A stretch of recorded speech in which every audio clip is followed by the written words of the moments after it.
барои мутобиқшавии беҳтари муҳоҷирон бояд тағйирот ворид карда шавад. Агар ки предоплата кунӣ, бале мешавад. Боз Федератсияи Русия ки рафти такси ёки автобус ҳайр кунӣ ба праваи тоҷикӣ намешавад. Ассалому алайкум ба ҳама тамошобинони барномаҳои Сорбон Сафаров.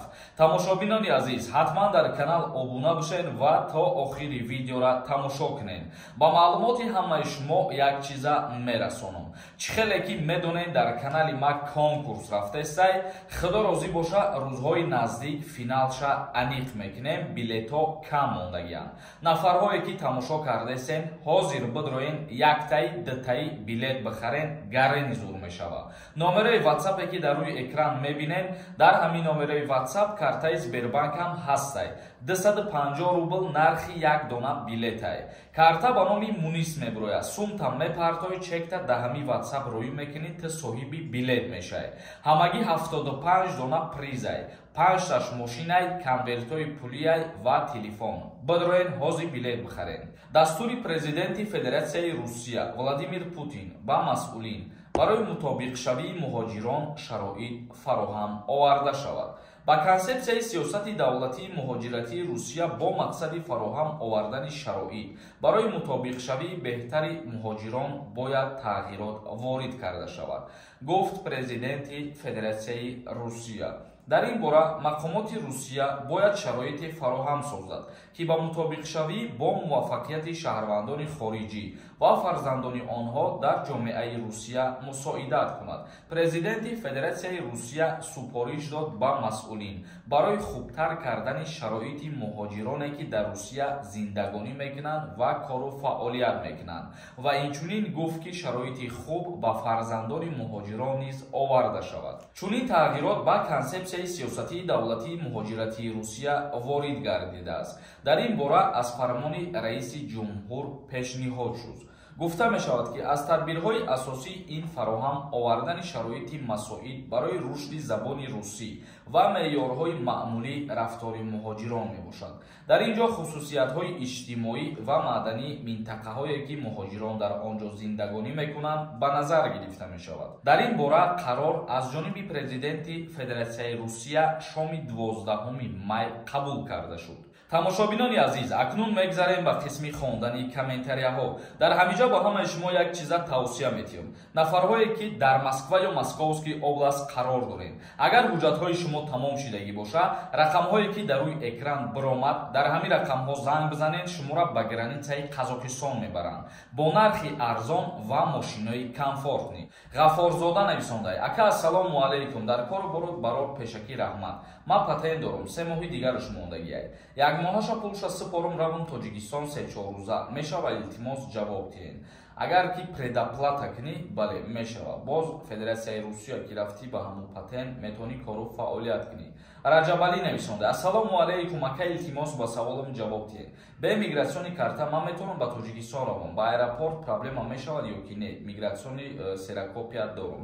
агар копияш бошад, не, ягон мушкилӣ намешавад. як чизи дигарам мехоҳам бугум ки дар ҳолати убур кардани ҳамун таможни контрол баъзе вақтҳое мешавад ки мигратсиони карта, патент ва регистратсияра мепирсанд аз муҳоҷирон.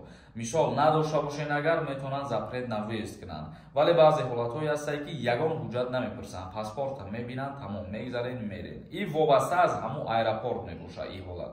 асрор нависонда: ассалому алайкум, акаи Сорбон, як савол доштум. ман дар Россия кор мекунам. омадагии мара 4 моҳ шид. патент регистратсия ҳозирада дорам, аммо ҳамин моҳ регистратсияи ман срокаш буд мешавад. баъди ӯ ман метавонам ҳар моҳ суми патента биспорам, регистратсия накунам, баъд хона рафтанда депортом мекунанд ё не? пешакӣ раҳмат барои ҷавобтон.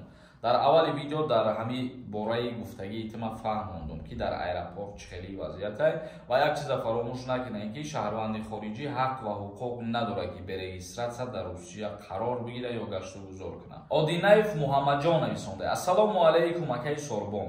ака барои граница гузаштан числаи мигратсионка қати мегзарӣ ё числаи патент? мисол ман 6 сентябр омадам Россия, 29 патента гирифтам. илтимос дар саволам ҷавоб диҳед. пешакӣ раҳмат. сроки мигратсиони картара нигоҳ карда метавонед ки граница перескат кунед. тиҷаи нависонда: ассалому алайкум, акаи Сорбон, илтимос такрорам боша, як бори дигар бугу.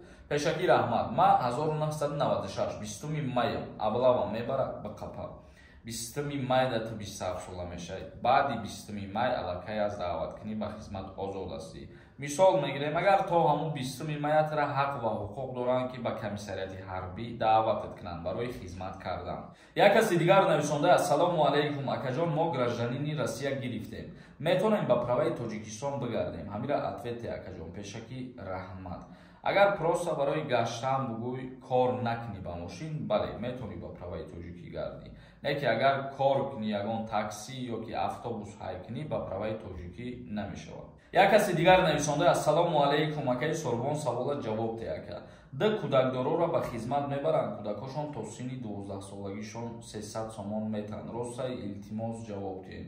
Дар ҳамин борае ки д кӯдакдоро ба хизмат даъват мешаванд ё ин ки не, худо розӣ боша пагаҳ видеои алоҳида мекунам, ҳамаша мефаҳмонам, чунки савол беҳад бисёр шудагиест дар ҳамин бора. Сафаров Нурик нависонда: ассалому алайкум бародар Сорбон. Мара регистратсияи семоҳам бучид, мигратсионкам работабад. Агар хона барам ҳечи намешава, илтимос ҷавоб диҳед. Регистратсият буд шуда бошад, не, ягон проблема намешава. Лекин баъди буд шудани регистратсият агар бо набеси дар Россия бо кор накунӣ, дар болои кор кардан ёки бе регистратсия бо далши бақапаняке, баъд депорт мешавед. Як каси дигар нависонда: ассалому алайкум ака, ҳамин саволи мода ҷавоб де, бисёр хуб мешавад. Одаме ки депорт шуда боша, паспортша алиш куна биёя бақапанаш, чӣ мешавад?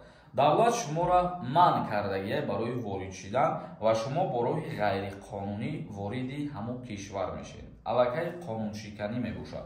Ва фаромӯш накунед, дар ҳолате ки шумо ному фамилиятона иваз мекунед, қонунгузории Федератсияи Русия метавонад ки нисбати шумо парвандаи ҷиноӣ оғоз кунад. Ҷариматон мекунанд, штрафи калон дорад. Ва болои штраф кардан метавонад ки дар ибора як умра депортатсиятон кунад. Як каси дигар нависонда: додаҷон, ассалому алайкум. Меган хизмат ай 27 ва 29 мондиянд. Роста илтимос ба саволам ҷавоб диҳед. Агар синну солша дар назар дошта бошед, не, рост нестед, дурӯғ аига. Як каси дигар нависонда: Сорбон бародар, ассалому алайкум. Бародар, як савол доштам шумода. Савол дошта бошед, дар комментария бинависон. Видеоро ҷамъбаст мекунем то наворҳои оянда. Худованд ҳамаи мо шуморо нигаҳбон бошад.